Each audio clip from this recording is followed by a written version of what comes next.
여러분, 우리가 흔히 부르는 페르시아라는 단어 하나가 가진 가치가 과연 얼마일까요? 세계에서 가장 오래된 역사의 상징이자 화려함의 극치인 양탄자, 그리고 전 세계 게이머들의 밤을 지새우게 했던 페르시아의 왕자 게임까지 합치면 아마 수십조 달러를 줘도 못 살 무형자산인 거예요. 그런데 재밌는 사실 하나 알려드릴까요? 이 전설적인 게임 속 주인공은 사실 공식적으로 이름이 아예 없는 거예요. 영화나 최근작에서 별도의 이름이 붙기도 했지만 정통 시리즈 내내 그는 그저 왕자라는 직함으로만 불렸던 거죠. 그런데 놀랍게도 그 땅에 뿌리를 내리고 살던 실제 사람들 역시 약 90년 전 이 황금알을 낳는 거대 브랜드를 스스로 쓰레기통에 집어던지는 충격적인 결정을 내린 거죠. 왜 그랬을까요? 근데 이게 상식적으로 말이 안 되는 거거든요. 지금으로 치면 애플이 브랜드 가치가 너무 높아서 부담스럽다고 이름을 갑자기 사과 농장으로 바꾸겠다는 꼴인 거예요. 구글이 검색창 이름을 정보도서관으로 바꾸겠다라는 것과 다를 바 없는 거죠. 전 세계 외교관들이 뒷목을 잡고 주위 사람들이 미쳤냐고 뜯어말렸던 이 파격적인 국가 리브랜딩 뒤에는 피냄새 나는 역사와 생존을 위한 처절한 몸부림이 숨겨져 있었어요. 오늘 짚이기 아주 깊은 곳까지 탈탈 털어드릴 이야기는 이름 하나의 국가의 명운과 자존심을 걸었던 한 제국의 눈물겨운 대반전 스토리인 거예요. 과연 그들은 무엇을 얻기 위해 그 화려한 껍데기를 버려야만 했던 걸까요? 자, 먼저 시간을 훌쩍 돌려 기원전 6세기로 떠나볼게요. 당시 아케메네스 페르시아는 말 그대로 지구 밸런스 붕괴 수준의 압도적인 국가였던 거죠.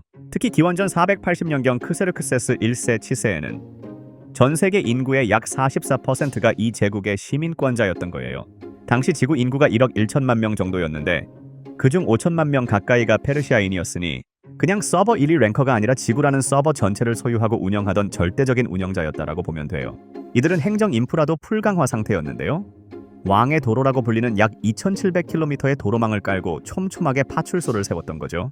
덕분에 전령이 제국 전역을 단 9일 만에 주파할 수 있었던 거예요. 하지만 영토가 너무나도 넓다 보니 데이터 전송에 렉이 걸리기 시작해요. 그래도 제국 말기 아르타크세르크세스 3세는 기원전 343년에 독립 상태였던 이집트를 다시 정복하며 쇼미더머니를 시전하고 화려하게 부활하나 싶었는데요. 여기서 예상치 못한 사기 캐릭터를 만나게 돼요. 바로 정복왕 알렉산더 대왕인 거죠. 페르시아는 단순히 무능해서 망한 게 아니에요.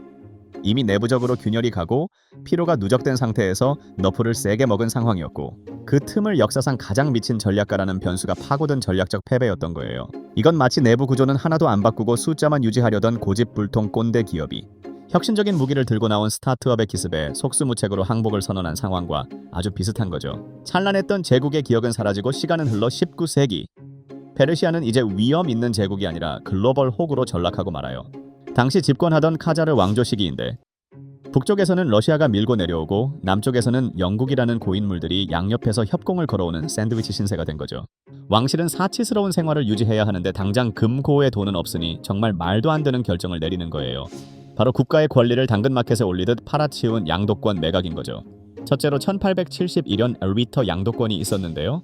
이건 철도와 광산은 물론 관세권까지 나라의 핵심 자원 운영권을 영국인에게 통째로 넘겨버린 사건이었어요. 당시 영국의 정치인조차 한 국가의 자원을 이토록 완벽하게 외국에 넘겨준 사례는 역사상 전무후무하다고 평했을 정도인 거죠. 둘째로 1890년 담배 전매권 사건이 터지는 거죠. 전 국민이 즐기는 담배의 권리마저 외국 자본에 넘겼어요. 당연히 민심은 핵폭탄처럼 터져나갔고 상인과 성직자들이 연합해 담배 보이콧이라는 거대한 한타를 제대로 날리는 거죠. 이때 샤의 총애를 받던 왕비 아니스 알다올라를 비롯한 후궁들까지 궁궐 내에서 물파이프를 부수며 강력하게 저항했던 거예요. 결국 샤는 계약을 취소했지만 그 대가로 영국 회사에 50만 파운드라는 거액의 위약금을 물어주게 돼요. 이 사건으로 국가는 외채의 늪에 깊이 빠졌고 서구 사회에서 페르시아라는 이름은 빚쟁이와 외세의 놀이터라는 부정적인 디버프 이미지가 딱딱하게 굳어버린 거죠. 이런 절망적인 상황에서 구원투수이자 주인공인 레자 샤 팔라비가 등장해요. 그는 군부 쿠데타를 통해 정권을 잡은 뒤 뼈저리게 생각한 거죠. 이 지긋지긋하고 굴욕적인 페르시아라는 꼬리표를 완전히 떼어내지 않으면 미래는 없다는 사실을요. 그래서 1934년 12월 전세계 외교계 폭탄 서신을 발송해요. 1935년 이란의 새해인 노우루즈, 즉 3월 21일부터 우리를 더 이상 페르시아라고 부르지 마라. 우리의 진짜 이름은 이란이다 라는 선언이었던 거예요. 이란은 고대 아리아어에서 유래한 명칭으로 아리아인의 땅이라는 뜻을 담고 있는 거죠. 부패한 왕조와 서구의 놀이터라는 이미지를 탈피하고 자주적인 근대 국가로서의 정체성을 확립하려는 의지였던 거예요. 그는 단순히 이름만 바꾼 게 아니었던 거죠. 외세의 간섭을 피하기 위해 외국 차관을 일절 거부하고 대신 국민들이 마시는 설탕과 차에 특별 세금을 매겨 자금을 모았어요. 그리고 이 자금으로 1394km에 달하는 트랜스 이란 철도를 사막과 고산을 뚫고 완공해버리는 거예요. 오직 국민의 힘으로 국가의 척추를 세운 거죠. 이 철도는 훗날 2차 대전 당시 연합군이 소련의 물자를 보급하는 핵심 통로가 되어 승리의 달이라는 멋진 별칭까지 얻게 돼요. 재밌는 반전도 하나 있는데요. 당시 영국 총리 윈스턴 처칠이 이란이랑 이라크랑 이름이 너무 비슷해서 자꾸 헷갈린다며 테헤란 회담 당시에 페르시아라고 부르게 해달라고 요청했던 적이 있어요. 이란 정부는 전쟁 기간에 한해 외교와 군사적 목적으로 이를 즉각 승인해주는 대인배적인 면모를 보이기도 했던 거죠. 오늘 지픽이 들려드린 이 기묘한 이름 바꾸기 이야기가 우리에게 던지는 메시지는 아주 명확해요. 주변 상황이 나를 흔들고 내가 가진 이름이나 배경이 부끄러워질 때 과거의 낡은 영광에만 매달리는 것이 아니라 내 본연의 가치인 근본을 선택하는 용기가 필요하다는 거죠. 페르시아가 이란으로 이름을 바꾼 건 단순한 계명이 아니라 굴욕적인 외채의 역사와 부패를 끊어내고 스스로의 힘으로 철도를 놓겠다는 생존 전략이었던 거예요. 여러분의 직장 생활은 어떠신가요? 원래 그렇게 해왔으니까라는 관성으로 돌아가는 낡은 보고서 양식과 비효율적인 회의 방식들, 혹시 여러분의 성장을 가로막는 카자르 왕조 시대의 빛 같은 것들은 아닐까요?